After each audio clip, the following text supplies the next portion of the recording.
Olá pessoal, sejam bem-vindos ao canal Decodificando o Sistema e hoje vamos entender a origem e as ramificações da esquerda e direita. Sabemos que na atual modernidade, as ramificações dos conceitos esquerda e direita são tão diversas que se confundem entre si e estão longe de ser o que um dia já foram. Porém, tais definições são pouco conhecidas até pelos que se identificam como centro de direita ou esquerda. Hoje iremos ter uma explicação e uma análise resumida das origens e ramificações destes conceitos de uma forma neutra, pois o conteúdo deste vídeo possui um cunho educacional e não ideológico. Portanto, neste vídeo irei me limitar apenas a explicar de forma objetiva.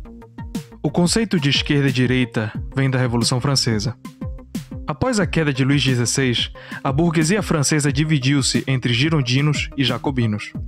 Os girondinos eram na sua maioria grandes burgueses que possuíam um cunho mais conservador, propondo uma revolução mais lenta, ou até mesmo a volta do regime monárquico com certas ressalvas.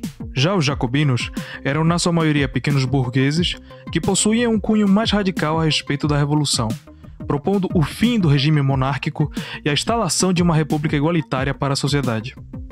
Vale lembrar que ambos grupos foram influenciados diretamente pelo iluminismo, e no caso dos jacobinos, principalmente pelo Rousseau, que foi o primeiro a propor uma anarquia sem propriedade privada.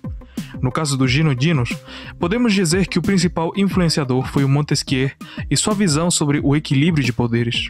A nomenclatura e associação do termo esquerda para jacobinos e direita para girondinos vem dos lugares que cada grupo ocupava na mesa. Os girondinos sentando-se na direita e os jacobinos na esquerda. Vários pensadores estudaram este fenômeno e separaram com mais objetividade o que seria a esquerda e a direita. Porém, sabe-se que são conceitos muito dinâmicos e que mudam constantemente, e o que outrora poderia ser considerado como esquerda, hoje pode ser direita e vice-versa. A defesa pelas liberdades individuais e conservadorismo moral estão e estiveram presentes nos dois espectros. O fim do Estado e o fortalecimento dele também estão presentes nas ramificações dos dois espectros. Agora vamos entender por quê. Comecemos com o conceito moderno de esquerda e suas ramificações. Temos aqui o máximo idealizador da esquerda, Karl Marx. Suas críticas e estudos, e claro, os de Engels também, fundaram o pensamento da esquerda moderna. A esquerda possui o socialismo, que seria uma definição ampla, em muitos casos para uma pessoa que se encontra em qualquer espectro da esquerda. Mas o socialismo marxista advoga pela socialização dos meios de produção, ou seja, o Estado deveria garantir que tais meios estejam nas mãos da classe operária.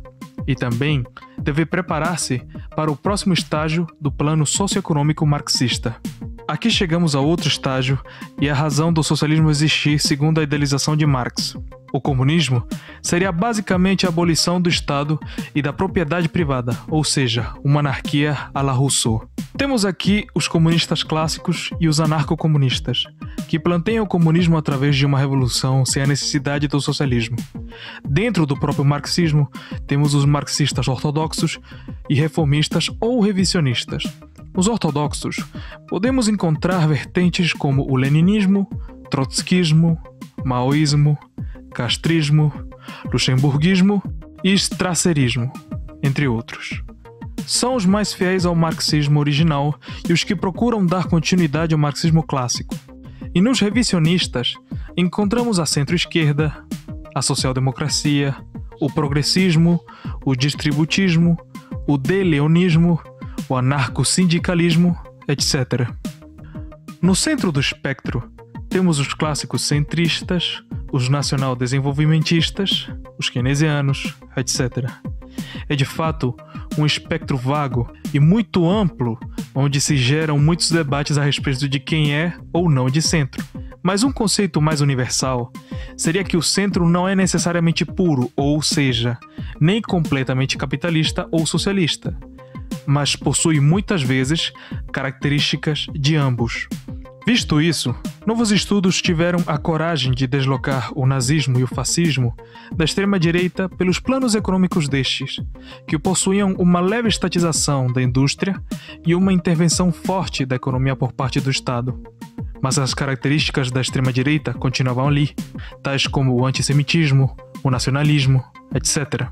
Logo, algumas pessoas colocaram estes como centro-extremistas, uma palavra em si só polêmica, que gera revoltas e sátiras na internet. No entanto, se vemos a economia nazifascista, vemos a clara intervenção do Estado em prol da população. E também vemos a filosofia totalitária hegeliana, que hoje em dia foi aplicada tanto pela direita quanto pela esquerda. Então, para este vídeo, irei colocar o hegelianismo num extremo totalitário atingível por qualquer espectro político que possua condição para tal ideia proliferar e se objetificar. E na direita temos os capitalistas, nome genérico para os que apoiam o capitalismo e os que acumulam grande capital. O capitalismo, por ser baseado em mercado, é muito orgânico e logo não possui um ideólogo responsável pela sua criação, sendo este uma consequência da humanidade e não uma escolha. Porém, o espectro político da direita é o que abriga este com melhor aceitação, e também teve suas respectivas ramificações. Neste caso, podemos citar grandes nomes como Edmund Burke, no conservadorismo, e John Locke, no liberalismo, considerados os precursores de tais correntes.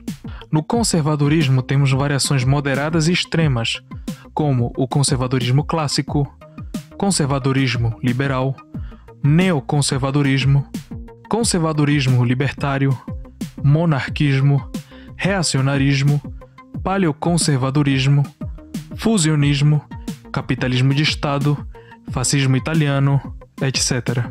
Vale lembrar que o epicentro destas variações pode derivar de uma mesma ideia primária, mas não significa que continuem sendo relacionadas objetivamente. O que vemos neste vídeo é uma simplificação das variantes e seu encaixamento, e isto vale para ambos espectros políticos. No liberalismo temos o liberalismo clássico, o ordoliberalismo, o social-liberalismo, o minarquismo, o anarcocapitalismo, monetarismo, agorismo, anarco-individualismo, etc. O que podemos ver nestes planos é que a definição de esquerda e direita é de fato muito ampla e hipersimplificações são grosseiras e estão longe de ser realistas ou precisas. Eu lhe convido a investigar as correntes dos espectros a fundo e se assombrar com a diversidade do pensamento humano. Obrigado por assistir esse vídeo até o fim. Não se esqueça de deixar seu like, se inscrever, compartilhar o vídeo e ativar o sininho. Muito obrigado.